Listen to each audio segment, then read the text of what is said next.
Hi there, it's Claude Larson, and I'm playing in my studio again. I am getting ready to have a little experiment, and one thing that I really like investigating and discovering about is composition and what it can do, what it can't do, how to change it, how to make it better. I think we all want to improve our composition over time. So for this experiment, what I did was I took 6x6 inches of 6x6 inches pieces of paper, and I cut out 5 different, so I got a blue, a red, this sort of neutral beige with a black scribble. This was an old map, and this was something I punched circles out for a different project. So I had a bunch of these circles cut out. So it's just a neutral gray paper. So what I did was I made 6 of them. Now, are they identical? No, because they're hand-cut pieces of paper, and this is handmade scribble. But as you can see, they are remarkably similar. And I'm going to use these just to explore the possibilities of what can be done with them and how it affects the overall composition. So I'm back after trying a few different things on the similar compositions, and I just want to talk about my results and some options you might want to think about. So I made, how many did I make? 6 of the same composition, and I decided to, choose one color, just play around, see what would happen. And I made a blue similar to this just by mixing up some paints. And the first thing I did, I added water, and I just let this run down.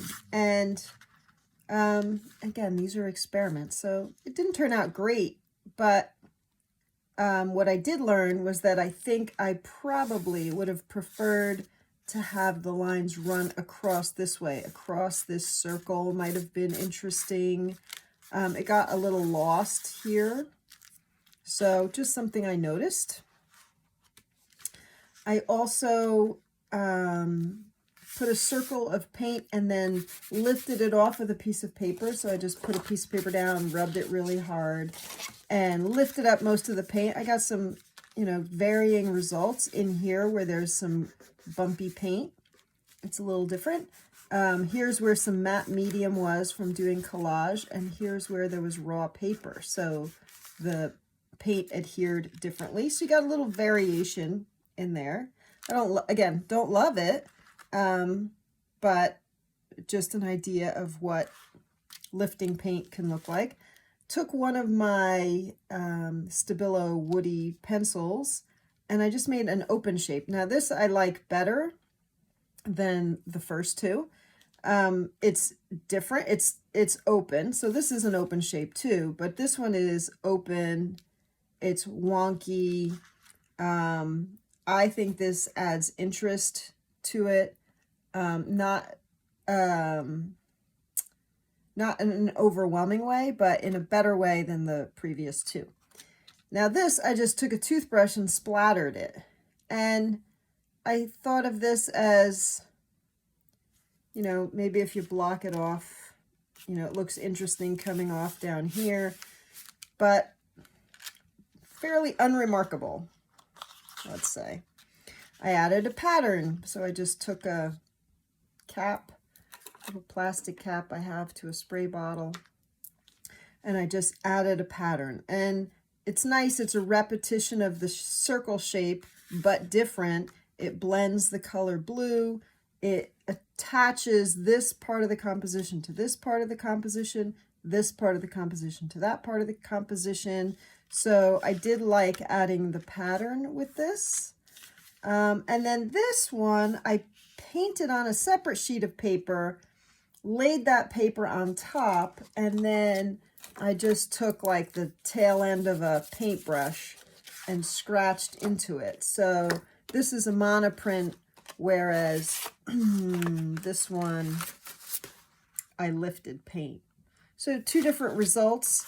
What I liked about this one was that it added texture. What I didn't like was that this is a scribble and now this is a scribble. So I don't see a lot of contrast in there.